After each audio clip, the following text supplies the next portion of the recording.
বন্ধুরা আসসালামু আলাইকুম। আমরা আজকে এসেছি লক্ষ লক্ষ বাঁশ দিয়ে কিভাবে বোর্ড তৈরি করে এমন একটি কারখানায়। চলুন কিভাবে বাঁশ প্রসেসিং করে বড় বোর্ড তৈরি করে। বাঁশ টুকরো টুকরো করে কেটে তারপর সেগুলো দীর্ঘ একটা প্রসেসের মধ্যে জয়েন করে কিভাবে বোর্ড তৈরি করে। চলুন সে বিষয়ে আলোচনা করি এবং দেখি, যেটা কখনো দেখি নাই, অনুভব করতে পারি না, যে কিভাবে বাঁশ থেকে বোর্ড তৈরি হয়, সেই আশ্চর্যজনক ভিডিওটি উপলব্ধ করি। প্রথমে বাঁশগুলোকে নির্দিষ্ট পরিমাণ সাইজে কেটে নেওয়া হচ্ছে।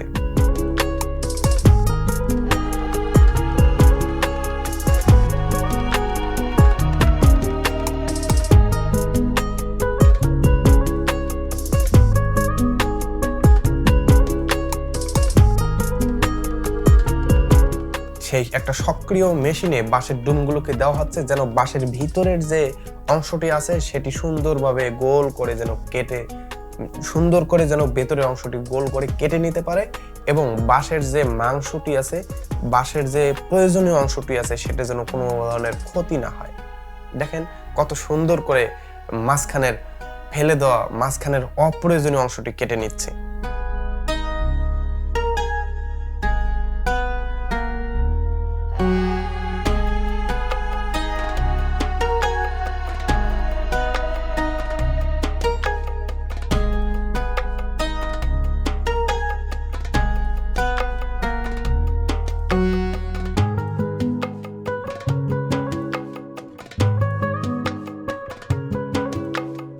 এরপরে বাঁশের ডুমগুলোকে আরেকটা মেশিনে দিয়ে কেটে নেওয়া হচ্ছে।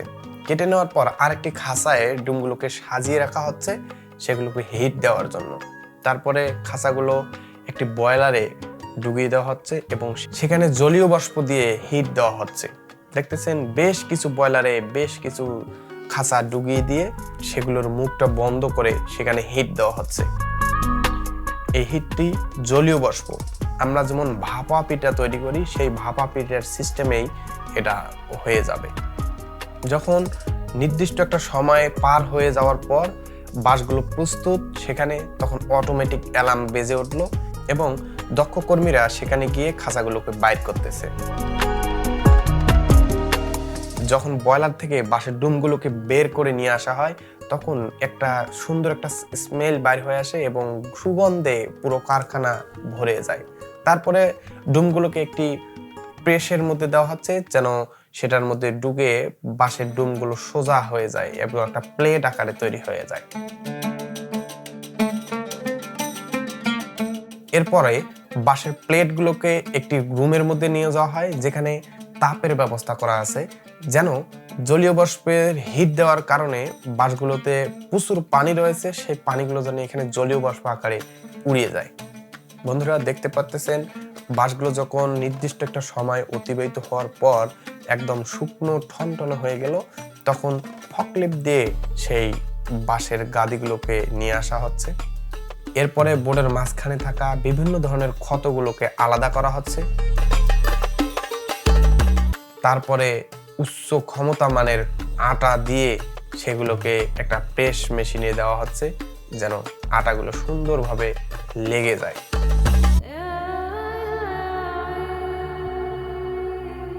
এটা উচ্চ ক্ষমতা সম্পন্ন একটা হাইড্রোলিক প্রেস, যেন বাঁশের বাতাগুলো এই আটার মধ্যে সুন্দরভাবে লেগে থাকে।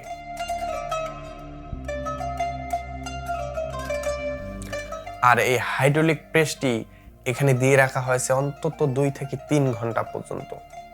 যখন নির্দিষ্ট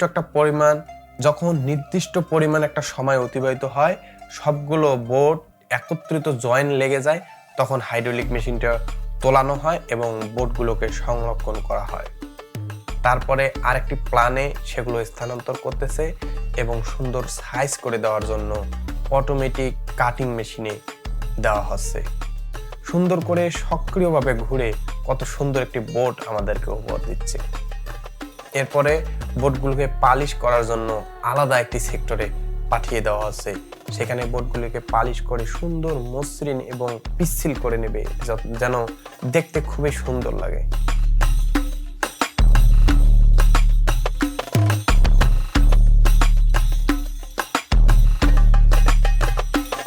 প্রিয় বন্ধুরা, কেমন দেখলেন আমাদের এই আয়োজনটি? যদি সত্যি আপনার আয়োজনটি ভালো লেগে থাকে অবশ্যই লাইক, কমেন্ট এবং অন্যদেরকে দেখার সুযোগ করে শেয়ার করতে ভুলবেন না। ভালো থাকবেন, আপনাদের সুস্থতা কামনা করে শেষ করতেছি। আসসালামু আলাইকুম।